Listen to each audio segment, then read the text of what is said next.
نہج البلاغہ خطبہ نمبر 23۔ امیر المومنین علیہ السلام فرماتے ہیں، بسم اللہ الرحمن الرحیم۔ ہر شخص کی قسمت میں جو کم یا زیادہ ہوتا ہے اسے فرمانے قضا آسمان سے لے کر ایسے اترتے ہیں جیسے بارش کے قطرات۔ لہٰذا اگر کوئی شخص اپنے بھائی کے اہل و مال و نفس میں وسعت پائے تو یہ چیز اس کے لیے کبیدگی کا سبب نہ بنے، جب تک کوئی مرد مسلمان ایسی ذلیل حرکت کا مرتکب نہیں ہوتا کہ اس کے تذکرہ سے اسے اپنی آنکھیں نیچی کرنا پڑے اور ذلیل آدمیوں کی جرت اس سے بڑھے۔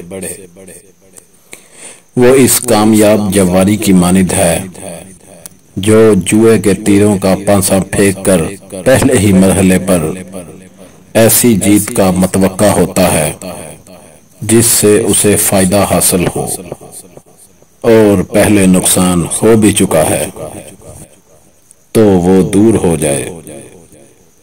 اس طرح وہ مسلمان بددیانتی سے پاک دامن ہو، اچھائیوں میں سے ایک کا منتظر رہتا ہے، یا اللہ کی طرف سے بلاوا آئے اس شکل میں کہ اللہ کے ہاں نعمتیں ہی بہتر ہیں، اور یا اللہ تعالیٰ کی طرف سے دنیا کی نعمتیں حاصل ہوں۔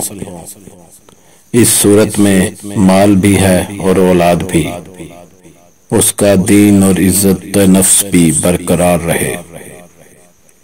بے شک مال و دولت دنیا کی کھیتی ہے اور عمل صالح آخرت کے لیے کشتزار ہے، اور بعض لوگوں کے لیے اللہ ان دونوں چیزوں کو یکجاں کر دیتا ہے۔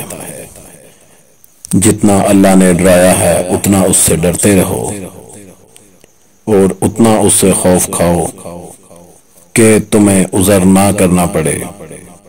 عمل بے ریا کرو، کیونکہ جو شخص کسی اور کے لیے عمل کرتا ہے تو اللہ اس کو اسی کے حوالے کر دیتا ہے۔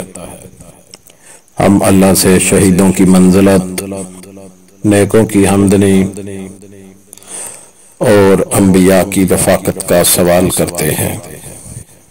اے لوگو، کوئی شخص بھی اگرچہ وہ مالدار بھی ہو، وہ اپنے قبیلے اور اس امر سے اپنے ہاتھ اور زبان سے اس کی حمایت کرے، بے نیاز نہیں ہو سکتا ہے، اور وہی لوگ سب سے زیادہ اس کی پشت پناہی اور اس کی پریشانیاں دور کرنے والے اور مصیبت پڑنے کی صورت میں اس پر شفیق اور مہربان ہوتے ہیں۔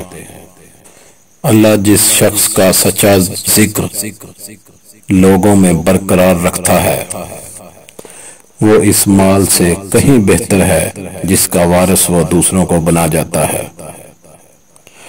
اسی خطبے کا ایک جز یہ ہے، دیکھو تم میں سے اگر کوئی شخص اپنے قریبیوں کو فکر و فاقہ میں پائے تو ان کی احتیاج کو اس امداد سے دور کرنے میں پہلو دہی نہ کرے جس کے روکنے سے یہ بڑھ نہ جائے گا اور صرف کرنے سے اس میں کوئی کمی نہ ہوگی۔